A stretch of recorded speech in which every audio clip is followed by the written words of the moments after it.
Hi guys, I'm Swastik Mukherjee and today we are going to be solving some questions from WBJEE question paper 2015 in physics. The questions 21 to 40 specifically. So let's start without any delay. Okay, so first question is here. The two particles A and B moving as shown in the figure, their total angular momentum about the point O is to be found. So the particles A and B, and the angular momentum is given by R cross mv, and for these two particles this is the mass times the velocity times the distance, perpendicular distance from the point O, and same for this guy, the mass times the velocity times the perpendicular distance, and the sense or the direction is given by the right hand thumb rule, as you know. So this is negative and this will be positive, which comes out to be 9.8 kg meters per second square. Let's go to the next one. The work function of metals is in the range of 2 electron volts to 5 electron volts. Then which of the following wavelengths of light cannot be used for photoelectric effect? And some constant values are given here for the problem. So as you know, the energy for this photon that is going to be falling on this metal is given by hc by lambda, which comes out to be 1200 by lambda, where lambda is in nanometers and the answer will be in electron volts. Now as you can see, only for lambda equals 650 is the energy of the photon less than 2 electron volts, and for all of the others it's greater than 2 electron volts. And as you know, the kinetic energy of the photoelectron is given by h mu minus phi, phi being the work function of the metal, and if h mu is greater than phi, then it will have a non-zero kinetic energy, which means there will be current. So only B works for us.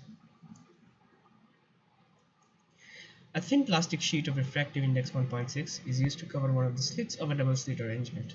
The central point on the screen is now occupied by what would have been the seventh bright fringe before the plastic was used. If the wavelength of light is 600 nanometers, what is the thickness of the plastic? So the central fringe is a bright fringe, and if it is now occupied by the seventh bright fringe, that means this thing, mu minus 1 times t, is the path difference of light after the slit, one of the slits has been covered. As you know, it has to travel t distance when refractive index is 1, but now it has to travel mu t distance with refractive index mu for one of the slits. So the path difference mu minus 1 times t is m lambda, m being 7 and mu being 1.6. So t comes out to be exactly 7 micrometers. The length of an open organ pipe is twice the length of another closed organ pipe. The fundamental frequency of the open pipe is 100 Hz. The frequency of the third harmonic of the closed pipe is. Okay, so this problem can be easily solved without doing any math actually. If you know, in an open pipe, the vibrations are kind of like this,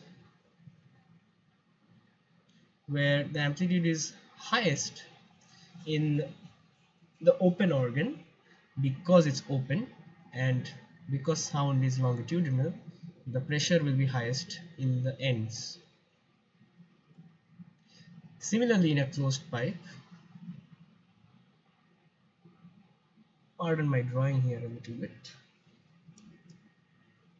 it will be just the opposite, where the ends the pressure is least and in the middle the pressure is highest. However, in both cases, only lambda by 2 of the entire wave is being used in the fundamental harmonic. So both of these cases of a closed organ pipe and an open organ pipe is the same, as in saying that the frequencies will be the same for the fundamental, the second harmonic and the third harmonic. So the third harmonic for this will be exactly 300 Hz because it's the same frequency wise. If it would have been a closed organ pipe at one end, then it would have been different and we would have to do some calculations. A 5 microfarad capacitor is connected in series with a 10 microfarad capacitor. When a 300 volt potential difference is applied across the combination, the total energy stored in the capacitors is. Okay, so in series capacitors, the formula for the equivalent capacitance is this, and the energy stored in that equivalent capacitor is given by half C equivalent times the potential across the two capacitors squared. That comes out to be 15 into 10 to the power minus 2 joules. So the answer is C. The line AA dash is on a charged infinite conducting plane which is perpendicular to the plane of the paper. The plane has a surface density of charge sigma and B is a ball of mass m with a like charge of magnitude q. B is connected by a string from a point on the line AA dash. The tangent of the angle theta formed between the line AA dash and the string is. So the FBD of the particle, if we draw at B, comes out to be this, where mg is below, q is in the x direction, and t is here with making some angle theta with the vertical axis. Now, as you know, the electric field given out by infinite charged sheet, which is basically a very large sheet and a particle being very close to it, that can be approximated to that, is sigma by epsilon naught. And so the force, electric force, will be given by q sigma by epsilon naught. And so we balance that with mg and t, and since this is at equilibrium, therefore we can take this will balance these two. So the theta, the tan theta, will be given by this perpendicular by base, which is q sigma by epsilon naught by mg, which gives our answer as D.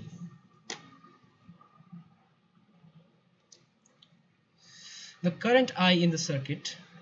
Okay, so this is a typical KVL problem. You can solve it in many ways, but I solved it in this way. So you can take the current in this loop as I1 and this loop as I2, and therefore I, this is given in the problem which we have to find, comes out to be I1 minus I2. And then we solve the KVL equations, which finally give after a lot of algebra, where you just do 2 minus 2I1 plus 2 minus 2I equals 0 for this loop. Then loop 2 is this one, where 2 plus 2I2 from here, 2 plus 2I2 plus 2 minus 2I equals 0.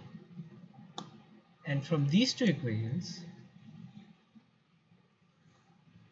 we can substitute I, which we know is I1 minus I2, and we can get the value of I1 and I2, and finally I, which comes out to be 4 by 3. So we just have to apply KVL on these two loops. You can also apply on this loop and the larger loop. It's your choice. There are just two variables and one dependent variable on these two, and you have two equations. Even you have three loops actually, but two of them will be independent. So you will find the two variables. A 20 centimeter long capillary tube is dipped vertically in water and the liquid rises up to 10 centimeters. If the entire system is kept in a freely falling platform, the length of water column in the tube will be. So again, for this problem, you don't really need to do any math, because so the reason why a capillary rise happens is because well, each particle of the water is being pulled down by its weight, which is mg. But due to surface tension, some force, a component of the force due to surface tension, is in the upward direction, and the horizontal ones are cancelled because it's symmetric. So that's why a capillary force a capillary rise really happens. But in this case, since it's a free fall, this mg is equal to 0, which basically means that this is free to act on the water particles. So it will rise to exactly the amount it can rise to, which is 20 centimeters. So our answer is D.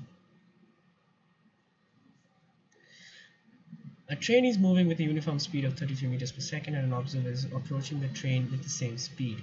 If the train blows a whistle of frequency 1000 Hz and the velocity of sound is 333 meters per second, then the apparent frequency of the sound that the observer hears is. So there is a very neat formula here for finding this. So the frequency, the new frequency that we want, is given by the frequency under stationary condition, which the observer and the source are stationary, which means that this and this is 0, which is just nu naught. Now it is given that nu naught is 1000 Hz and the velocity of the observer is 33 meters per second and the velocity of the source is also 33 meters per second. So it comes out to be exactly 1220 Hz. A photon of wavelength 300 nanometer interacts with a stationary hydrogen atom in ground state. During the interaction, the whole energy of the photon is transferred to the electron of the atom. State which possibility is correct. Again, some constant values are given for us. Now there is again a neat formula which comes from the Bohr's model, where the energy of a level is given by minus 13.6 by 1 by n2 square minus 1 by n1 square, and the energy of the photon here has been calculated by the same thing we discussed in the first problem. This is a neat formula that you can remember, that hc by lambda, where lambda is in nanometers, you can just replace hc by 1200. That's a very good approximation, and you will get the energy in electron volts. So this is 4 electron volts, and the transition from the first, which is the ground state, to the second or the first excited state is given by this, which is 10.2 electron volts. It is larger than 4 electron volts, and any consequent transitions to the second or third excited states will be much larger than this. So this photon cannot really do anything to make a transition. So the electron will keep orbiting in the ground state of the atom. And now we'll move on to the 2-mark questions. The pressure P, volume V, and temperature T for a certain gas are related as this, where A and B are constants. The work done by the gas when the temperature changes from T1 to T2 and the pressure remains constant, very important, is given by what? So the most important thing you need to remember this here is that the work done will be given by pressure, which is constant, times the volume, which will change according to this relation given here. Now since the pressure is constant, so for any temperature and volume, this ratio will remain same. So I have just done that. So the temperature at say state 2 with volume 2 and temperature at state 1, say volume 1. So if you just do a bit of algebra where you come to this result, equating this thing with this, then you can find that the work done will be A T2 minus T1 minus B T2 square minus T1 square. It's just algebra. The main thing you need to remember and focus on is that you remember this. You need to understand what the problem is asking. This is what they're asking, and that you apply this since the pressure will be remaining constant. That's the only thing. Then it's only algebra, and then you can find the answer quite quickly, which is C. A cylinder of height h is filled with water and is kept on a block of height h by 2. The level of water in the cylinder is kept constant. 4 holes numbered 1, 2, 3 and 4 are at the side of the cylinder and heights 0, h by 4, h by 2, 3, h by 4 respectively. When all four holes are opened together, holes from which the water will reach the farthest distance on the plane PQ is the hole number which. So from Torricelli's equation, which if you know is that the radius, or let's say the the range of this the water when one hole is open is given by 2 root over h, where h is the height of the hole from the ground and large H is the container of the height of the top of the container. So this is H, and let's say for if hole 2 is what we are talking about, this will be H. So this is Torricelli's equation. This comes from the basic Bernoulli's equation actually, and where you find that V, the velocity of efflux it's called, of any water jet if a hole is opened at any height, well then the depth is important in that case. Let's say the depth is d. So the velocity is given by this basically. So you can come to this formula from this. Now for this problem the h is h plus h by 2, which is 3h by 2. Now we need to find the optimum location where the r, which is given by this, is maximum, and our variable is what? Variable is this. This is constant. This is the variable. So a single variable and some expression, and you need to optimize it. So we go back to your most trusted weapon, calculus. So dr dh equals 0 implies h. Now there will be some calculation for this. I hope you can do that calculus part, which is too large to show here. The capital H will come out to be 2h max, which means h max is h by 2 and h is 3h by 2, so h max is 3h by 4, which is h by 2 plus h by 4.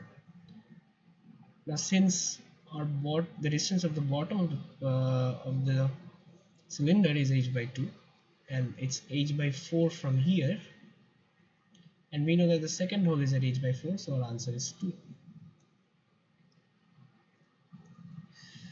Two cells A and B of EMF 2 volts and 1.5 volts respectively are connected as shown in the figure through an external resistance 10 ohms. The internal resistance of each coil is 5 ohms. The potential difference EA and EB across the terminals A and B respectively are. So they are asking the potential difference of this, which is basically, if there is no current, it is same as the EMF, but if there's current, it is given by this for this problem.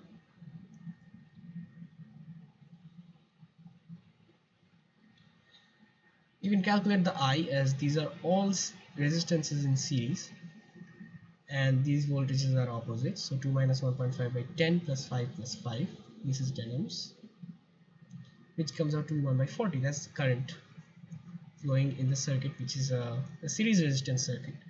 So EA comes out to be 2 minus 5 times 1 by 40, which is 1.875, and EB comes out to be 1.5 minus 5 times 1 by 40, which is 1.375,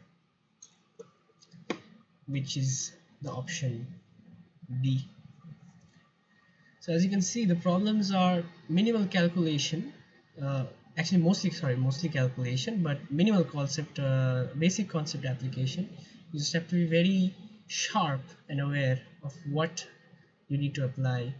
Then you can be fairly quick with these problems, because they are not really that hard concept wise, but they really just test your awareness and knowledge of various concepts. A charge Q is placed at one corner of a cube. The electric flux through any of the three faces adjacent to the charge is 0. The flux through any one of the other three faces is. So we know from Gauss law that if there is a charge, let's say in space, and if there is a sphere around it, let's assume this is a sphere, so the total flux from this sphere, from the total surface area, will be Q by epsilon naught, since Q is the Q enclosed actually, and Q is completely enclosed. However, here the Q is placed at one corner of a cube, so not the entire charge Well, if we assume it's a particle with dimensions, which is not possible, but we have to assume in this case. Let's assume it's a sphere. So if it's at the corner of a cube, only 1/8 of that will be showing, and so the total flux through all the faces of the cube will be q by 8 epsilon naught. However, it's said here that three faces, which are the parallel faces actually, which are adjacent, the total flux will be zero, because the electric field lines are parallel to those faces, and there can't be any flux where the field lines are parallel to a face or where the area vector is perpendicular.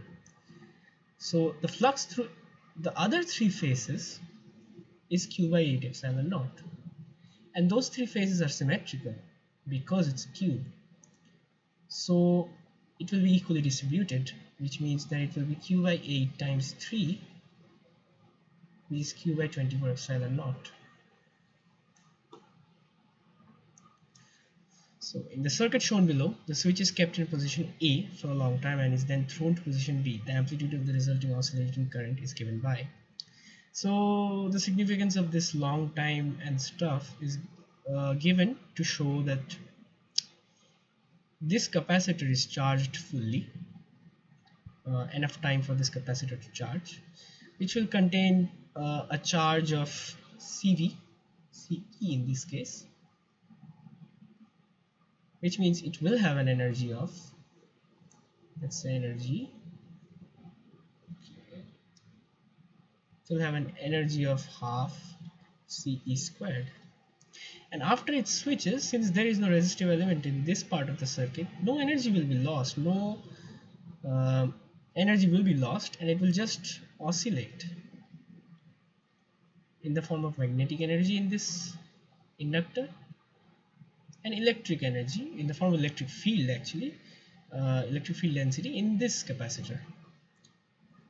So the energy stored in a inductor is given by this half L inductance times the current. So when the current in the circuit is maximum, the maximum amount of magnetic energy is stored in the inductor. So this is the maximum current which they're asking actually, which will be equal to half CE squared, since no energy is lost because there are no resistive elements. And from this you can easily find out Im equal to root over C by L times E, which is option D. So now we move on to the multiple current. Find the right conditions for Fraunhofer diffraction due to a single slit. Okay, so in Fraunhofer diffraction, what you need to know is, this is a knowledge-based question you're asking, is that the incident beam has to be parallel, which is the main objective here, which is obeyed. Let's see in all the options. Let's see all the options. In option A, the sources are infinite and the incident beam has converged at the slit, which possibly means that there is a convex lens in between. But we know that in Fraunhofer diffraction that is not the case. We don't want that, so A cannot be true. Source is near to the slit and the incident beam is parallel, which means that probably a concave lens has been used and the beam is parallel, which is our objective. So this is true. This is possible. The source is at infinity and the incident beam is parallel, which is the definition of a beam coming from infinity. So again, this is possible. A source is near to the slit and the incident beam has converged at the slit, which is again not what we want. So this is definitely not true. So answer is B and C. Two charges plus q and minus q are placed at a distance a in a uniform electric field. The dipole moment of the combination is 2aq cos theta I cap plus sin theta j cap, where theta is the angle between the direction of the field and the line joining the two charges. Which of the following statements is correct or are correct? Okay, so a dipole moment in a uniform electric field. Let's assume the electric field is in this direction. We're not assuming, because they have given the components, which means the electric field has to be in this direction. The dipole moment is in this direction and there is an angle theta between the direction of electric field and the direction of dipole moment. Now, the force on these charged particles will be QE and minus QE, which comes out to be a zero, a net zero force. So definitely option B checks out. Now the torque given by this you can calculate is let's say at point O is this R cross this F. This is actually called a couple, but if you've not heard of that, you can just calculate the torque due to both the forces, which will come out to be AF sine theta, which is A cross F actually, 2A cross F, and that is a torque. So there is a torque if theta is 0, only if theta is 0, only then torque will be 0. It will also be 0, but when it's 180 degree, which means it's flipped, but that will be in an unstable condition. If it moves just a little bit, the torque will be very high and it will move back. So the first option, the torque exerted by the field on the dipole vanishes, is not true, because it definitely doesn't vanish for theta not equal to 0 or 180. The net force on the dipole vanishes, which is true, which we saw. The torque is independent of the choice of coordinates.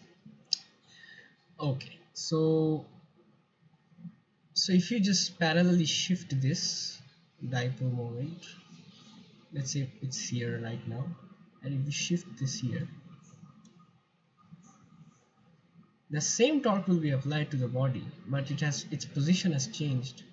So it doesn't really matter where the charges are placed or where the dipole is, as long as this theta doesn't change, the torque will remain same. So the torque is definitely independent of the choice of coordinates. The net force is independent of A. Well, the net force is 0, so it is independent of A. So the answer is BCD. Okay, so let's move on to problem number 38.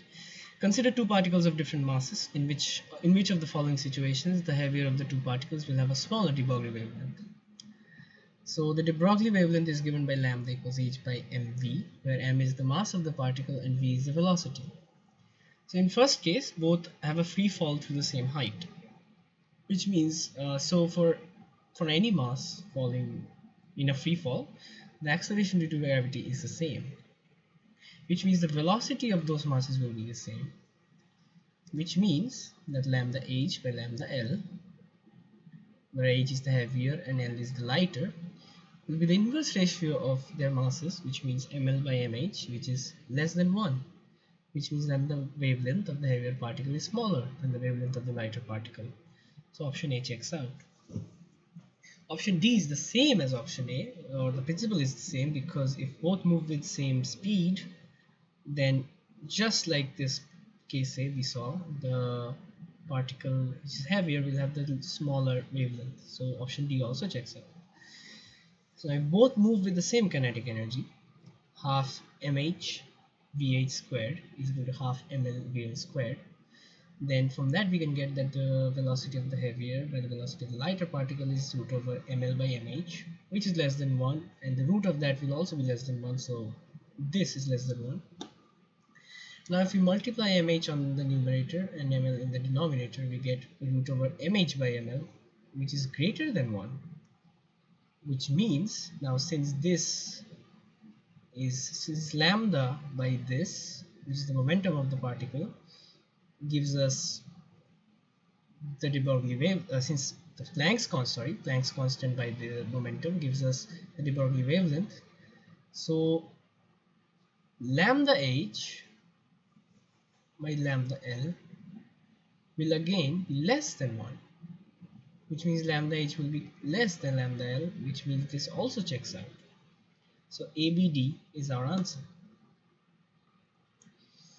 A circular disc rolls on a horizontal floor without slipping, and the center of the disc moves with a uniform velocity v. Which of the following values the velocity at a point on the rim of the disc can have? So the main concept there are a few concepts here that you need to keep in mind. So when a disk is rolling, let's say this is a disk. When a disk is rolling without slipping, the point of contact, let's say O, is, well, the instantaneous axis of rotation is passing through that point, which means that this point is always going to have v0. That is the definition of axis of rotation, that the point has a velocity 0 at all times, and this is the instantaneous because this point is moving as the disk is moving. So that's the first concept. The second concept is that the velocity of any point on the particle is given by the omega, which is constant for all particles of a rotating body, which is the omega about the axis of rotation, obviously, so that is constant for all the particles. Omega cross r, which is the position vector of that point from a point on the axis of rotation, that gives us the velocity of that point. Here we are asked which of the following values of velocity at a point on the rim of the disk can be possible. So as you can see, the center of mass is traveling with the velocity v. Center of mass is at a distance r, which is the radius.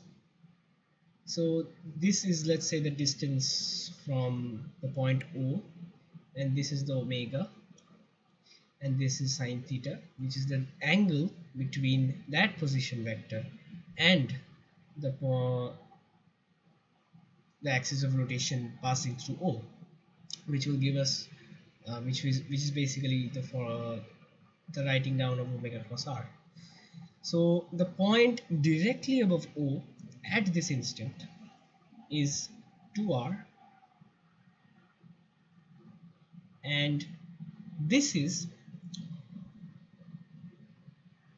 at 90 degrees, obviously, at all the points, since the axis of rotation is perpendicular.